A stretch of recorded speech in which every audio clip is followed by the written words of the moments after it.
To be in this closet is something else. To be in frame is probably difficult. I don't know how to do this because it's not entirely the proper. But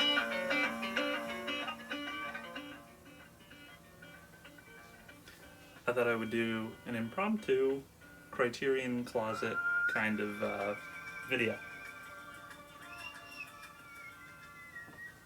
Artists gone wild, and they decided to do what they do. Being artful.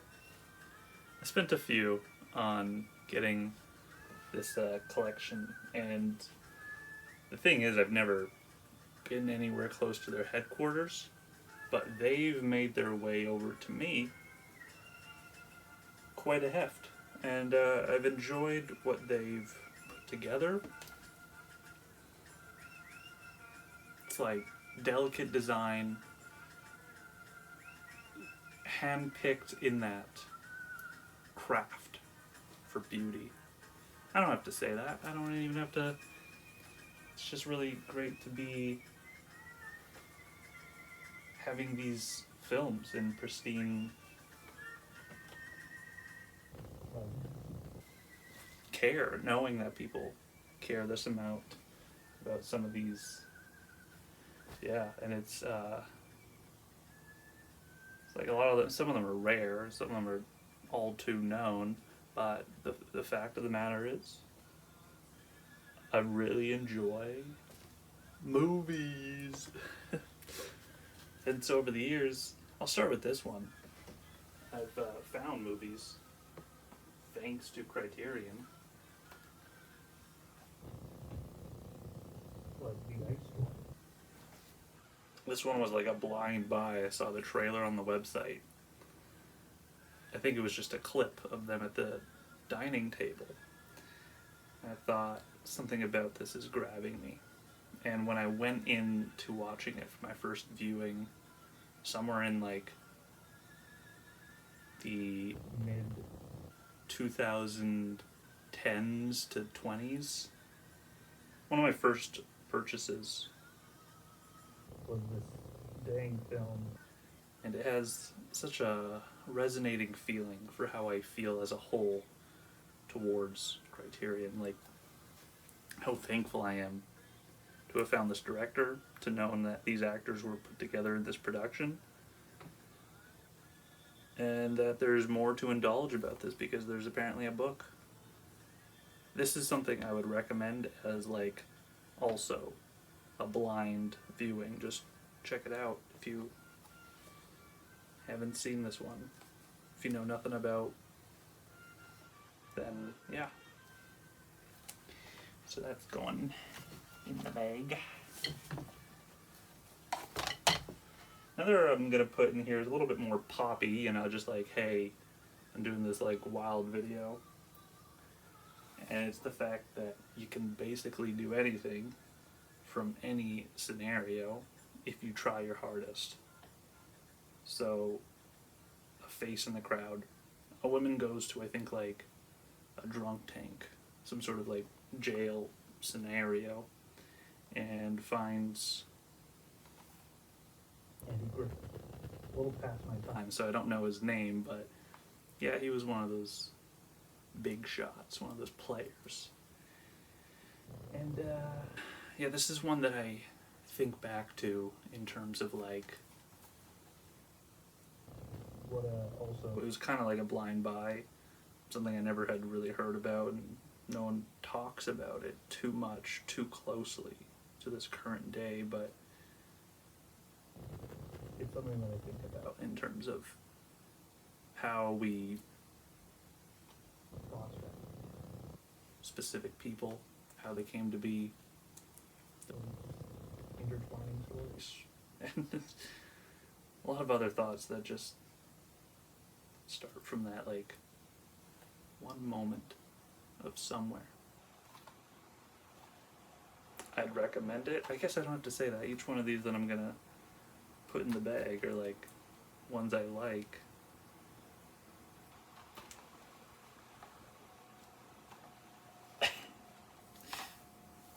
I was thinking about which like pop-like film I would talk about, and that's like the most I can really go on about, but most of my collection is really just like gravitationally pulling cover arts.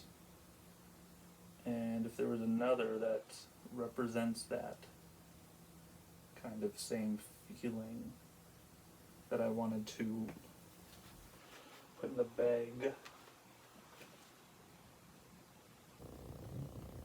would probably be A Fear of Loathing. When I first saw this, it was like this little DVD that was in our basement and had such an intriguing quality. Johnny Depp has an unanimous decision of quality that when you think or talk about him, there's something there. And, you know, when you watch this film and you see him in it, you can kind of forget that. All the other elements of this can evaporate and absorb itself back into what is it even trying to represent for you. I watched this when I was younger and didn't really like get it, and then I kept hearing about it and kept being asked like what I thought about it because I had seen it, and I was like, I don't remember. So I saw it for a second viewing in recent years, and as far as I can remember in that second viewing is that it was stellar, but still I don't even know what happened in this. I don't even think I want to like rewatch it over and over to gauge each scene by scene, because that'll do something I think to my brain molecules.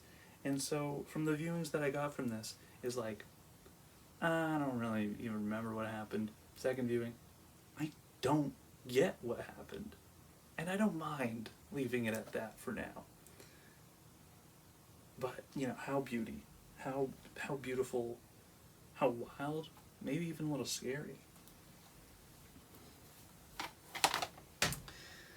And another one I would add in there into this likely be, well, there's lots that I have, but there's some I just wanted to touch on. Bicycle Thieves, sure. My dad knows about this movie, but I'm not sure how I heard about this. It just seemed like that title that I know about. Maybe it was all the way back in like film class that it was recommended to be seen or made a point about in essays, but after like watching Bicycle Thieves, you really get it from, it's very like start. You go into it and you're like, It's a good one. I don't even really recall what happens in this, or even if it's in English. The last one I was going to recommend was going to be a French film. I'm Canadian, so it looks like it has a French subtitle for it. Ladri di Biciclette. Oh, Italian. Oops. Yeah, I'm not so worldly. My closet all over the place. But yeah, I'm really happy to have been able to have found this movie, and I've only seen it the one time, but I'm gonna go ahead and say it's like one that begs for your viewing. It's like you need patience to see this. Something like this to give to my sister probably wouldn't work out too well. But if she heard that, my opinion, with this weighted amount of talk on it, which I might go all the way through it and really like it. It's not even like one of my favorites. It's just something I'm just gonna put on the list. I'm just gonna say, hey, definitely Criterion pick. And the French film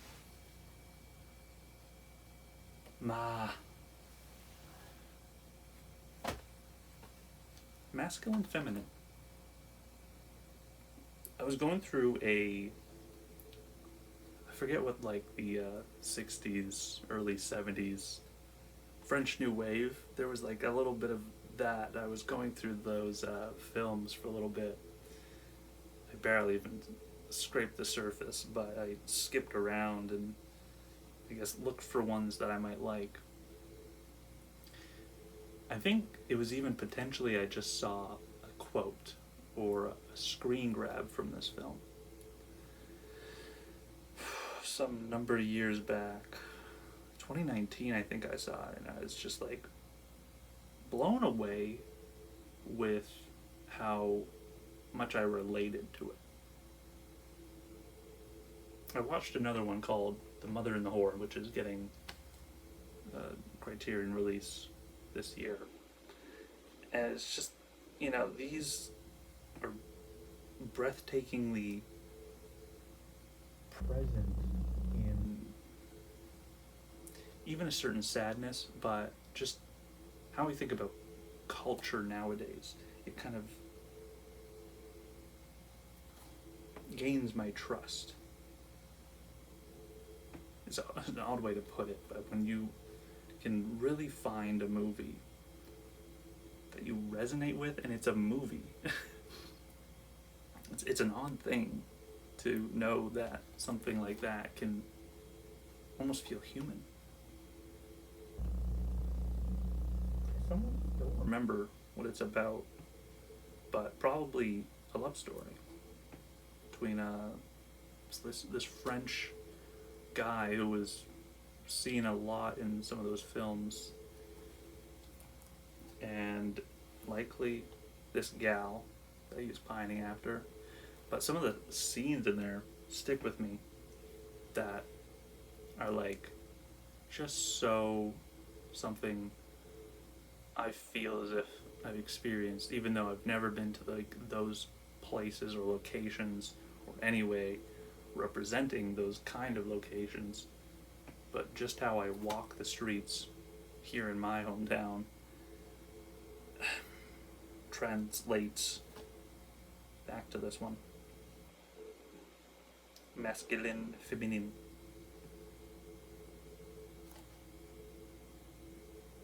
Which probably just means male, female. I'm not sure. Some days I know the all and what now about something, and then other days I'm like surface level, like Italy. My apologies, bicycle thieves, you understand. So that is my picks, and if there was to be another one, it would maybe be Happiness or Real Life. I just think about which films I would add to this list, and it would likely be ones that I don't have, and like some newfound additions getting into the closet this year. But yeah, good stuff as always and forever. Keep it up, and make the prices a little lower. Just I haven't gotten a new one in like 3 years. Anyway, have a good one. Take care. And peace on Earth. And out to y'all in there.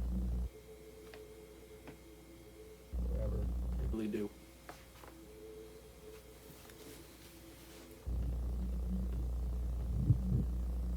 Now I'm gonna go put this back in my shelf.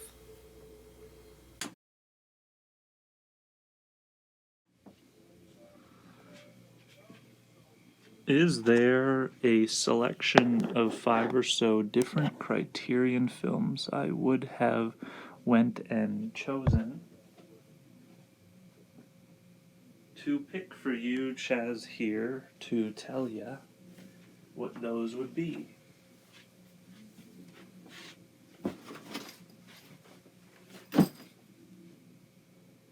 Hey, I don't know when I recorded that previous part of footage. It would be a way for me to tell if I looked up when The Mother and the Whore was released on Criterion. 70s. Year before or two. Anyway, hello. My new pick. My new tea. I got this maybe like 10 years ago. Anyway, Punch Drunk Love is one that I do think about a lot. I got it here.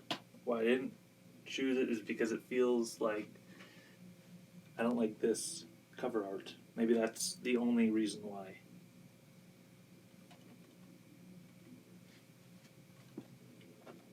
However, every Charlie Kaufman film ever, specifically Sindake, New York, Sindoshe, wherever.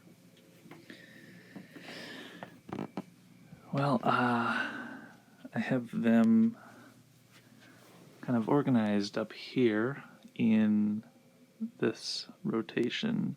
And then there's some DVDs about.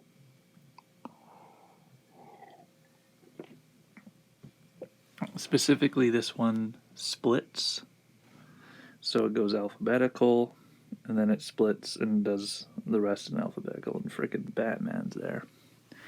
And Batman is here too. Oh. That's not the 89. Yeah, but you can also see, like,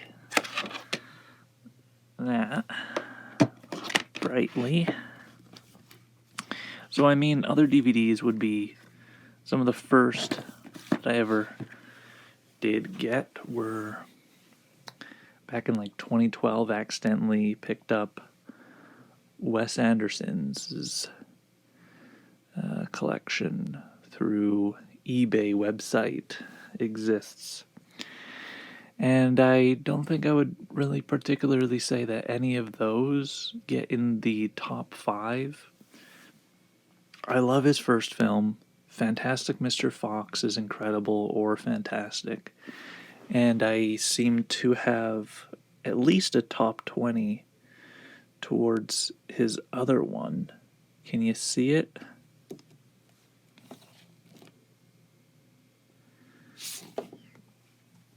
Let me press this. It's not bright enough in here.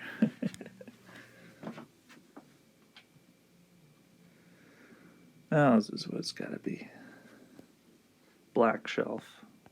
Oh, off color, that's all. Part 2, the later years.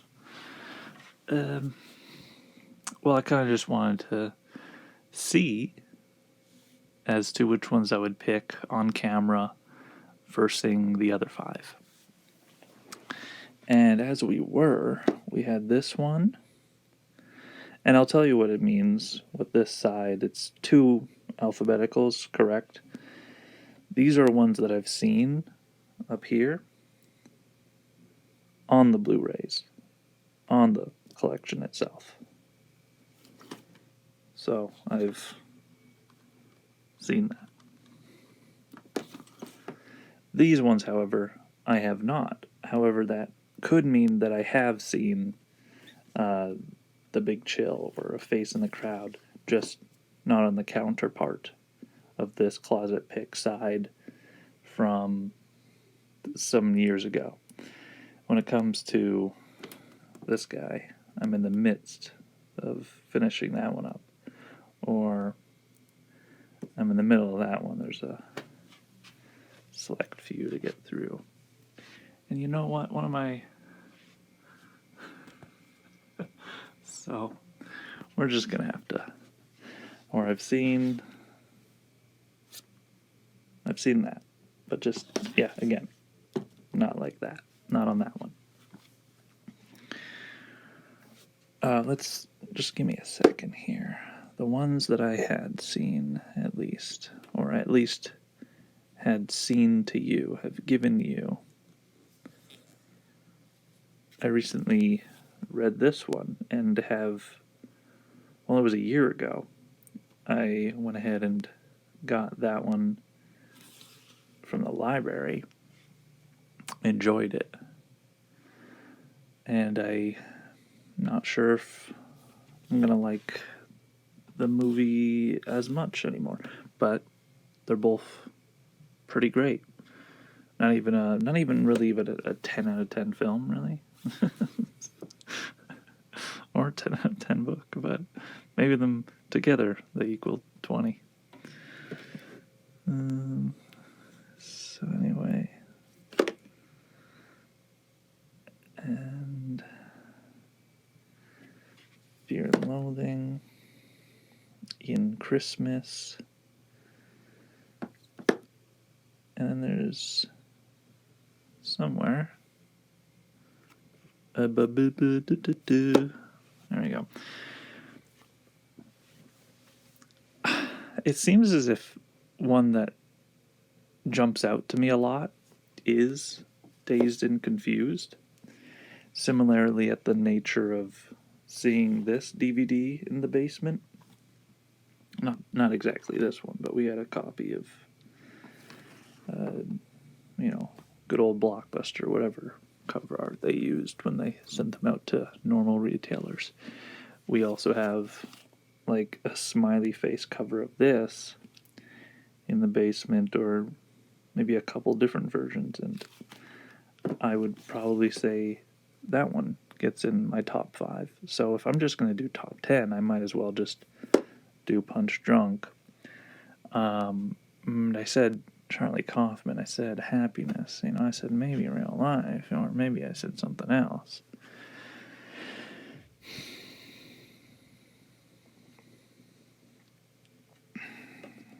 I think about Lynchian's films quite a bit, but I've never seen them twice. And maybe that's fine. But I'm definitely not going to put Godzilla there. Just telling you straight up, this one is probably my least favorite owned. This, however, is probably my most rewatched one. But which one has more of an impact? This one already has the edge here.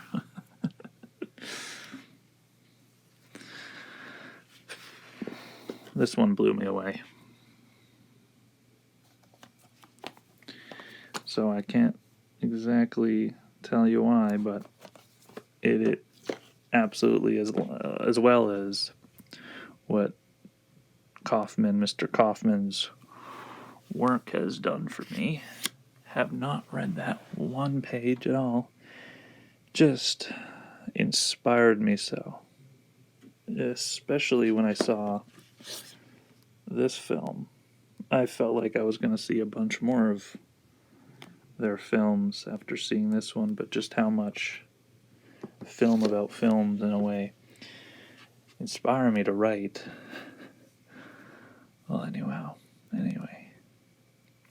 We got ourselves 5 here, 1 there, and I think I pushed 1 away, maybe? This was the 1, 2, 3. I think I did. Where's the other one?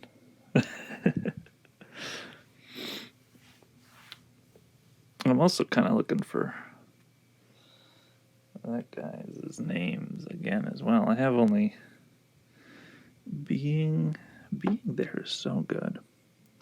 But if you kind of look at the collection, you'll know that these are a little bit more pop art.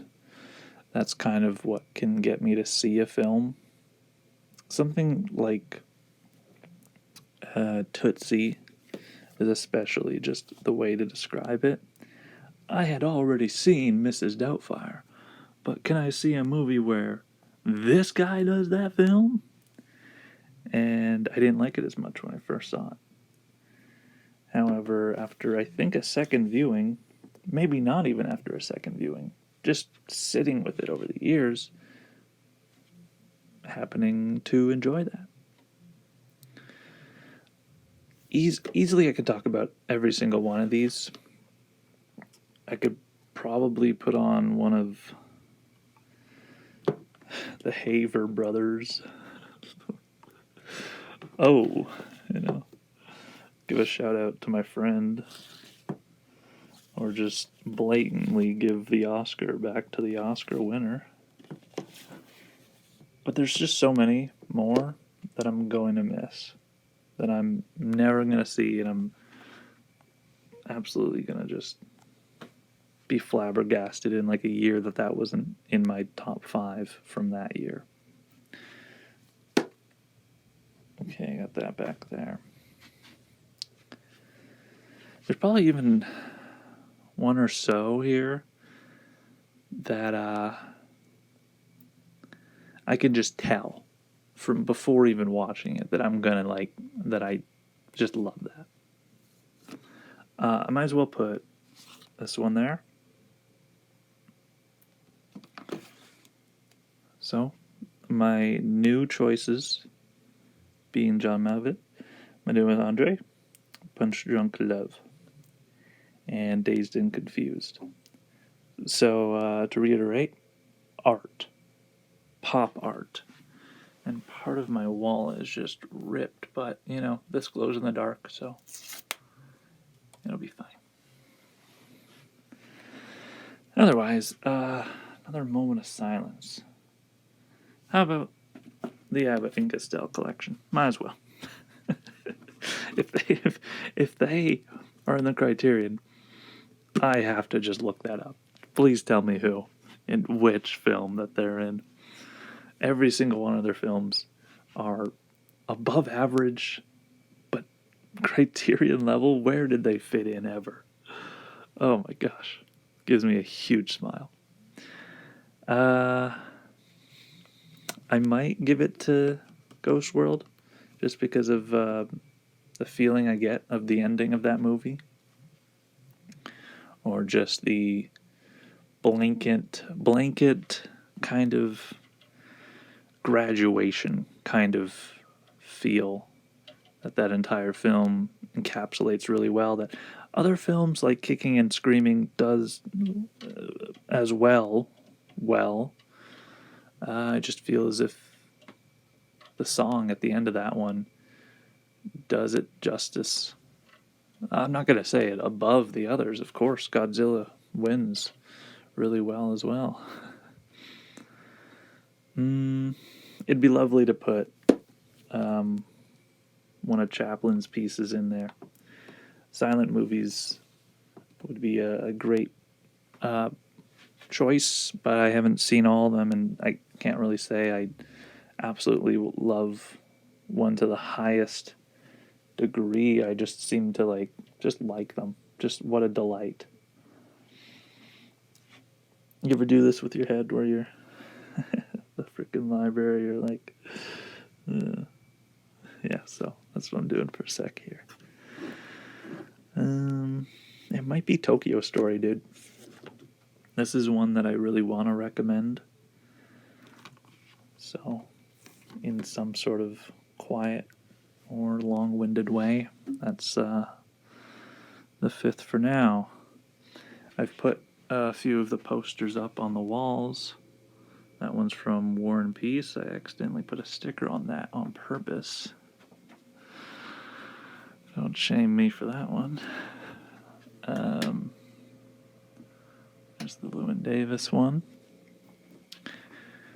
And this one seems to be kind of center to the room itself. It's from Police Story, which is pretty good. I'm liking Jackie Chan's films. R.I.P. Absolutely, indefinitely. Within the years. Oh my gosh, Blowout.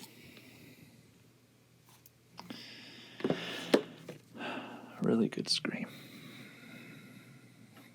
I've only seen one of these, and I didn't like it as much as I thought I was gonna. And I only seen, I think, 2 of these. I thought I seen all 4 of these. Just some reason I watched 2 of them and then thought I was finished, like I'd seen all of them. But I'm taking my strides with how long I take to see films, just to kind of pace myself. Like, I would very much recommend this, but I don't know that for sure. Just at least that one, I'll say, has been a great watch. And if the other 2 are just like it, then you got yourself a great mantle fireplace piece. Anyway, yeah, take care. Just kind of really thinking, like, In-Laws is really good. You got yourselves a lot of comedies here that, I'm gonna recommend. Yeah, man. Thanks for looking at my shelf for me, with me. Again, oh. I just can't even see that. Anyway, peace.